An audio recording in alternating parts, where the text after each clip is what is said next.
अक्सर जब भी मैं अपनी स्कूल बस से स्कूल जाता था, हमारी बस बच्चों को लेकर एक पुराने जंगल के रास्ते से गुजरती थी। वैसे तो यही हमारा रोज़मर्रा का रास्ता था। तब मैं बहुत छोटा था, पर मुझे आज भी याद है जब हमारी बस उस टूटे हुए रास्ते से गुजरती थी, मेरी निगाहें एक पेड़ के नीचे बनी कब्र पर पड़ती थी। मैं हमेशा उस कब्र को देखकर सोचता कि यह कब्र किसकी होगी, पर कभी जान नहीं पाता। एक दिन मुझे पता नहीं क्या सूझा। मैंने सोचा कि क्यों न मैं इस पुरानी कब्र के पास जाकर देखूं, शायद मेरी जिज्ञासा शांत हो जाए। फिर एक दिन शाम को मैं उसी रास्ते से गुजर रहा था।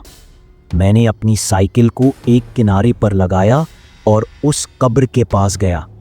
कब्र कोई ज्यादा पुरानी नहीं थी, उसके आसपास सूखे पत्ते बिखरे हुए थे। मैंने नाम पढ़ने की कोशिश की, पर वह मतमैला होने के कारण पढ़ नहीं सका।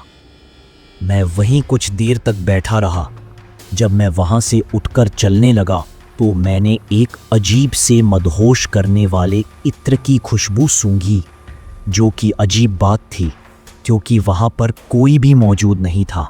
घर वापसी उसी शाम को जब मैं घर लौटकर आया तो माँ ने मुझसे पूछा, तू बाहर गया था, बताकर तो जाना चाहिए। मैंने अपनी माँ की ओर देखा और चुपचाप अपने कमरे में चला गया। पता नहीं मुझे क्या हो रहा था। मेरे अंदर विद्रोह के, गुस्से के और अजीब से विचार घूमने लगे थे, मानो मैं अपने आप से अपना काबू खोता जा रहा था। माँ ने मुझे खाने के लिए भी कहा था, पर मैंने यह कहकर मना कर दिया था, मेरा मूड नहीं है। हाँ, इसीलिए कहती हूँ बाहर कुछ भी नहीं खाया कर। अब जल्दी सो जाना, सुबह जल्दी भी तो उठना है। पापा ने कहा। क्यों, कल क्या है? कल स्कूल नहीं जाना है ऐसे? आपको तो कुछ पता ही नहीं रहता है। इन्हीं सब बातों को अपने दिमाग में सोचते हुए मैंने सो जाना ही सही समझा। रात के 10 बजे होंगे। मानो मेरा शरीर बहुत भारी होने लगा। मुझे चक्कर आने लगे, जी मचलने लगा। शरीर इस तरह से हावी होने लगा मानो किसी ने मुझे जकड़ लिया हो।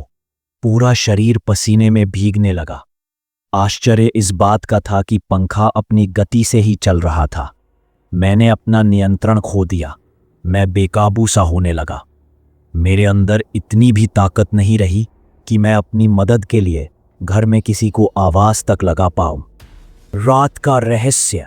मैं जल्दी से अपने बिस्तर से उठा और घर के मुख्य द्वार की ओर दौड़ा, मानो वह बिस्तर मेरे लिए एक मृत्युशैया हो।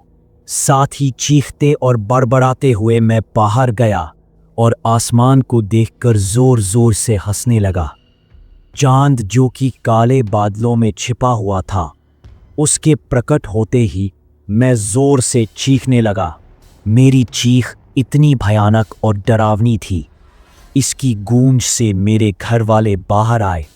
बाहर आते हुए उन्होंने मुझे आवाज लगाई, जय, यह सब क्या है? तू इतनी रात को यहाँ क्या कर रहा है? मैं अपना आपा खो चुका था। मैंने बड़ी बड़ी आंखों से अपनी माँ की ओर देखा। यह पहली बार था कि मैंने उनके साथ इस तरह का व्यवहार किया। जल्दी ही पिताजी बाहर आए।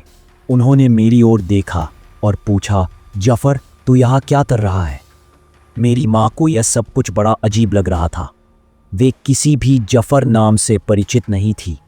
मैंने पिताजी की आंखों में देखा और पूछा, तू जानता है मुझे?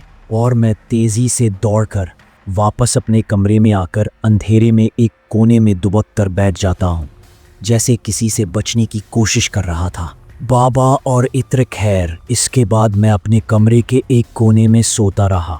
जब मैंने बाहर जाने के लिए अपने कमरे के दरवाजे को खोलने की कोशिश की तो पाया कि वह बाहर से बंद था।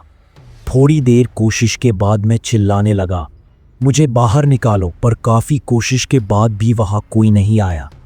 करीब दोपहर तक मैं उसी कमरे में बंद रहा। फिर कुछ लोगों की बातें और उनके कदमों की आहट को मैंने अपनी ओर आते हुए सुना।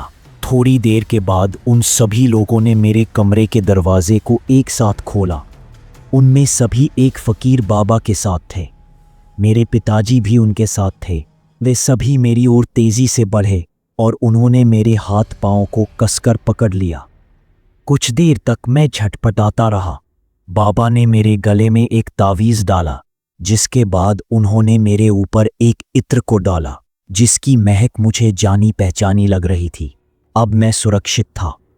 एक दिन मैं अपने पिताजी के साथ बैठकर खाना खा रहा था। मैंने उस इत्र के बारे में पूछा, पापा वह इत्र कौन सा था? मुझे उसकी महक जानी पहचानी लगी थी। पहले तो वे कुछ बताना नहीं चाहते थे, पर उन्होंने कहा, जय, बात यह है कि जफर नाम का एक लड़का था।